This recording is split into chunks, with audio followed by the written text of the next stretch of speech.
puts great care into this product. But I think often that belief in the fact that you just care so much about what you're doing is the only thing that kind of drives you to do it. And, you know, to be honest, that kind of drives me to this day.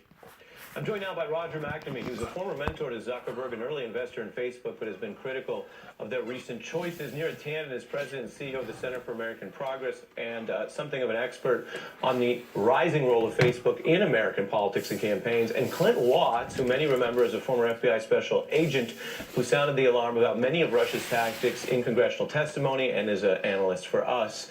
What I want to do is put a question on the table and go all around, starting with Neera. What is the significance of this buckling, this pressure on Facebook tonight, and are the moves they're making enough?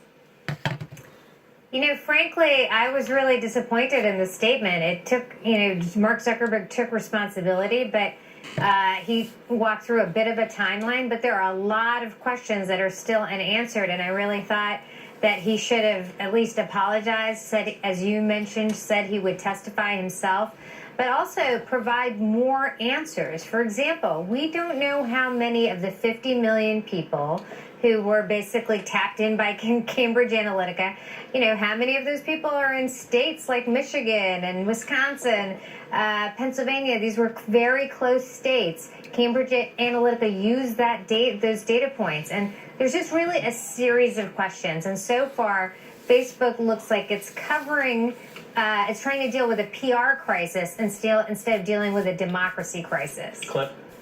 Yeah, I think the big thing that we see here tonight is that loss of trust. That is what this whole platform is built on, and I'm not sure that he restored any of it with his statement today. He still didn't really account for everything that's happened, when the data really was lost, how much data, and we're just talking about one company.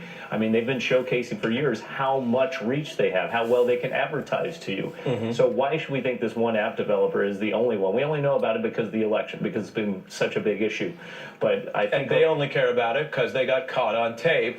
Trump's firm got caught on tape. Then Facebook tried to weather this, say, well, we'll suspend them and move on. And then you lose $50 billion, and suddenly you come out and now you discover the breach. And Facebook is the place where everyone's information is at, which means all bad actors are going to do that. Mark Zuckerberg himself said, move fast and break things. Well, he moved fast. They broke the trust of the American people and the people around the world that are on that platform now. Right. Roger, same question to you. All right. This is totally inadequate. If he'd done this in 2015, it would have been a good statement. The problem is that in 2015, they found out about Cambridge Analytica. Bingo. They failed to destroy the data at the time. 6 months later, they embedded 3 Facebook employees in the Trump campaign headquarters side by side with an entire team from Cambridge Analytica, which were using the exact data we're talking about here. So let me play for you. You say that. Let me play for you some what we would call corroborating evidence, and then I want your analysis of it. Also from the hidden tape, a hidden videotape showing Cambridge talking about they had entree not only with Bannon on their board, but all the way to Donald Trump. Have you met Mr. Trump? Many times. You have? We did all the research, all the data, all the analytics, all the targeting. We ran all the digital campaign, the television campaign, and our data informed all the strategy. Roger. Well, they had at least three Facebook employees embedded in the campaign with those exact people, helping them optimize their use of Facebook. So, to Neera's point, when you're in a tight race like Michigan or Wisconsin or Pennsylvania, the ability of the Facebook people to take the relatively crude stuff that Cambridge Analytica give them and put it into Facebook's extraordinary psychographic capability, it changed everything. I mean, this had a profound impact on the outcome of the election. Yeah, and I should mention for context that the social media companies tend to offer that embedding to both sides, and true. It plays out in different ways. But to the narrower point you were making, of course, it undercuts any idea that, oh my God, this weekend we found out about we dealt with this. No, you were handmaidens to this. Neera, I want to play one more thing and then go to you, Neera. I want you to listen to Mark Zuckerberg speaking to another reporter, because he is going to break his tendency to do just those homemade videos that they produce at Facebook and they release with him straight to camera. I showed some of that. I want to show what we're going to see later, because he's speaking to a reporter who's a tech reporter. He's not committing to speak to Congress yet, and this was someone he's spoken to previously. So this was the nature of the kind of conversations they had. We keep hearing we've never been more divided, we've never been more polarized. Was it the political climate that led to kind of this awakening? I think it's really this feeling that simply connecting the world is not enough by itself, that you also have to work and do proactive work to help bring people closer together. Yeah.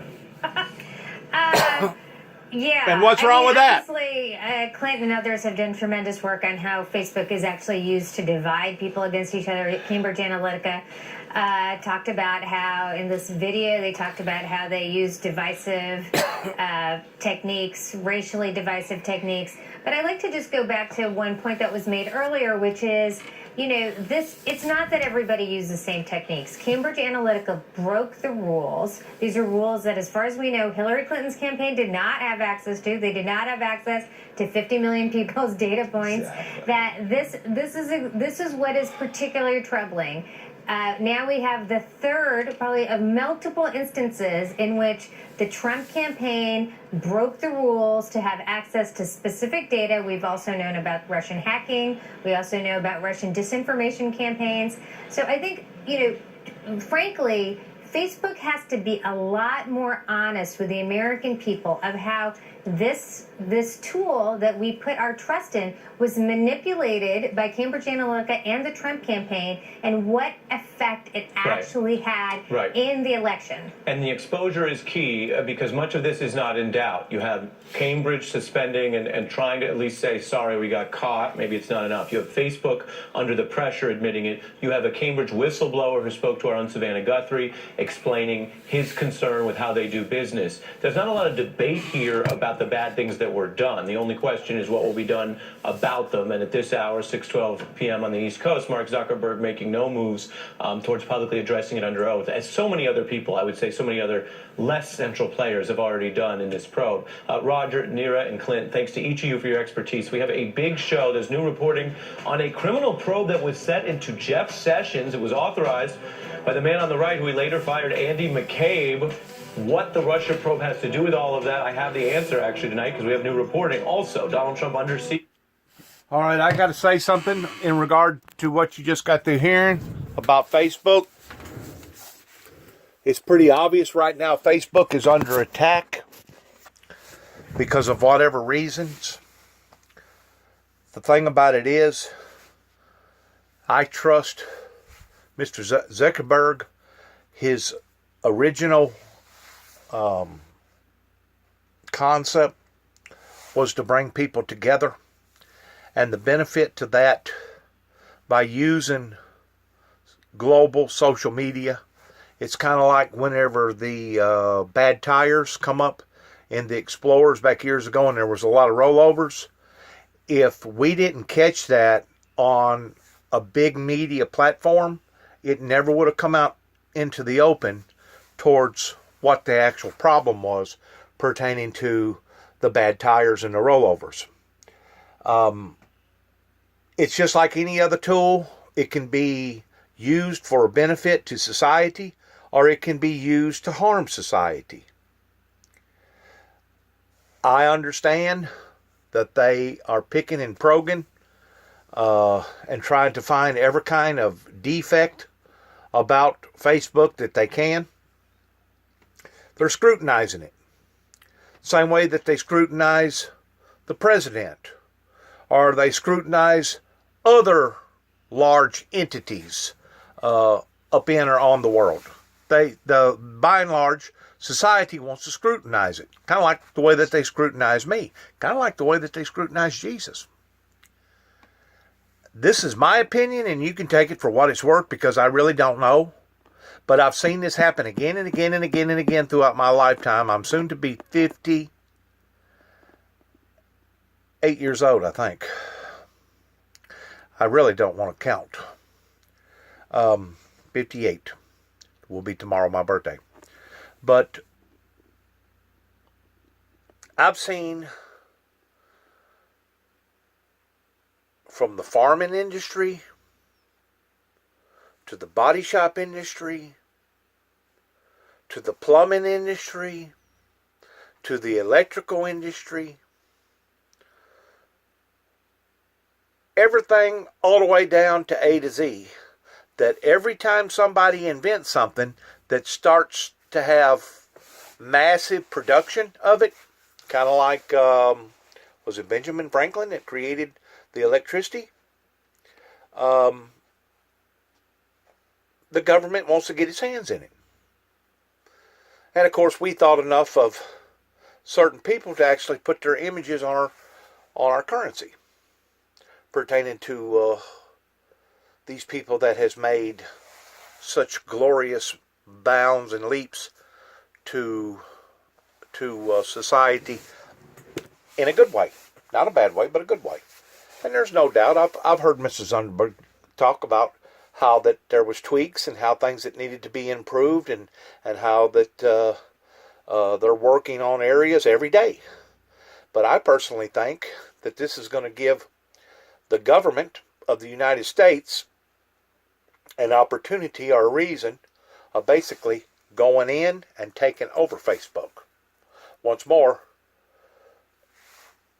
where's the freedom of democracy whenever you're trying to blackmail somebody in incorporating bad things about their industry? That way you can either smear them, embarrass them, or imprison them to take over their business. What a better way of doing it than to bring up all this garbage about Facebook. From what I can tell, this is just from what I can tell, Facebook has been biased in the sense that on the other side of the planet, over in the Arabic communities, it has allowed for various places with their open sexuality to be more exposed over there than, let's say, over here. If you got your radio playing and there's music in the background, they want you to automatically give out some sort of a rights because they don't want to be held liable for a lawsuit in case somebody sues them for using somebody else's music as far as privacy rights. That's the only thing that I can see that Facebook has done. Keep in mind, the people that was poking out all the money overseas pertaining to the Arabic communities, they're open sexuality countries anyway. Just like over in other parts of the world, their open sexuality, they have porno stars that work their TV circuits to get better viewers, to get better ratings on their open public radio TV station, TV waves. That world over there is completely different than this world over here. If there's any, I guess it would be dispute. That would be my dispute. That I have come across a lot of different pages over there, not so much over here, but over there, that deemed to be X-rated as far as I was concerned. Hardcore porn. But yet now over here, if you got your radio playing and you can hear the music in the background, they don't want to issue out your Facebook. They'll stop your Facebook because of privacy rights. Other than that, I don't know about the other stuff that they talk about that they're charging or trying to charge this company with. Once more, I'm pretty sure that they're trying to tweak and take care of everything that they need to take care of. Anytime you invent something for the good, there's going to be people that's going to try to damage it for the bad. Just like, I'm going to just use this for an example. PTL. I remember whenever PTL, Jim Baker, first come on national TV and got a national status towards being a ministry. I really and truly believe that their intent was at heart of being good. But as the fame growed, as the money growed, as the congregation to that industry growed, so did their heads. As their heads growed, they become careless. And the next thing you know, the fox has done moved once more into the hen house and corrupted that whole ministry to the point that the whole ministry had to be shut down. And if I'm not mistaken, Jim Baker wound up going to jail for about 5 years because of it. It doesn't matter what it is. Satan always tries to